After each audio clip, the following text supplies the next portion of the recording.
تازه خبر خلیفه سراج الدین حقانی خپل غیرت څرګند کړ. حقانی خپل مرګ ته په ژوندون بلنه ورکړه. وای د مرګ څخه نه ډارېږم. هغه زیاته کړې د مرګ او ژوند فیصله د الله په لاس کې ده. موږ یوازې د خپل دین او خلکو د خدمت لپاره هڅې کوو. دا چې خلیفه سراج الدین حقانی نور څه ویلي، هغه څنګه ځان ته مرګ رابللی او ولې دا څرګندونې کړي، خپله د هغه له خولې واورئ. سلامونه قدرمنو لیدونکو، مشال پریس یوټیوب چینل ته مو هرکلی کوم.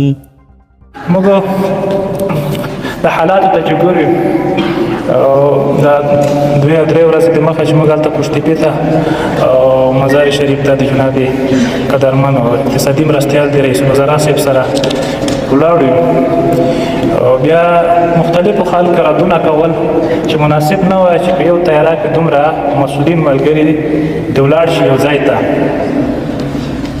بیا ما فکر کو یو وخت کې د امریکایانو د یرغل په وخت کې د جهاد مرحله ډېره ځکه سخته مرحله وه او د دوی تبلیغات هم ډېر سخت وي چې 2 انچه 3 انچه سای مینې او اسلحې په لاس کې در خنثی کوي، دا کېږي هغه کېږي، بس د خلکو توکل یې ډېر کمزوری کړی و.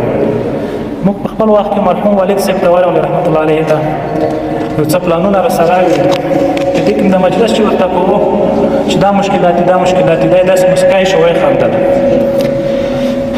چې الله جل جلاله یایي أعوذ بالله من الشيطان الرجيم ولا تطع الكافرين والمنافقين ودع عزاهم وتوكل على الله وكفى بالله وكيلا. دو چې مخکې به یو اذیت وي، تکلیف وي، یا به شهادت وي، یا به زندان وي، یا به د کورونه افسا اخلي، اشهاته وه چې خدای توکل وکړئ.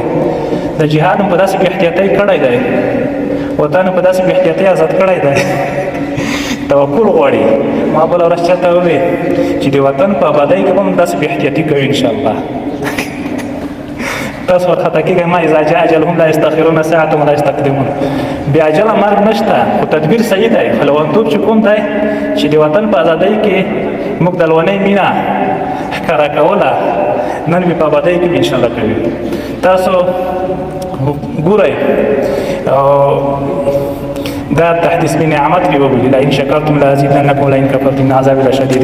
افغانان خو ماشاءالله ټول په وطن ډېر مین دي، ته ځان خو دومره په مین دي چې اسلام یې بیخي بهر کړی دی که نه. د وطن مینه دومره په غالبه شوې ده.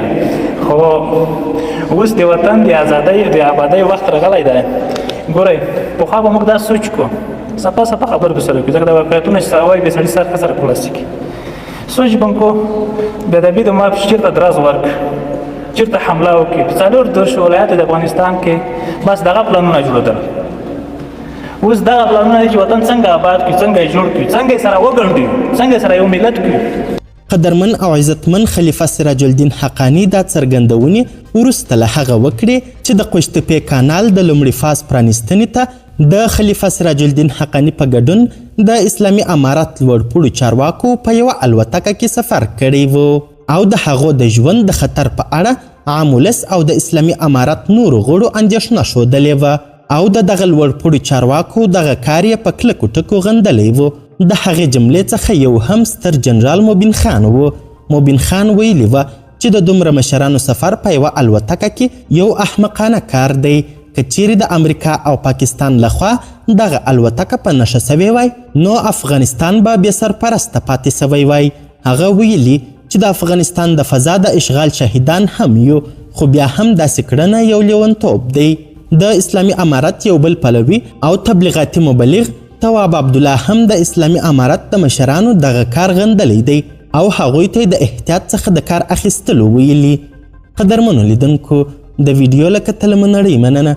د لا زیاتو او نورو لحظه پر لحظه خبرې مطالب لپاره زموږ همدغه مشال پریس یوټیوب چینل سبسکرایب کړئ. تر بیا او بلې ویډیو ښه وخت ښې چارې. د الله په امان.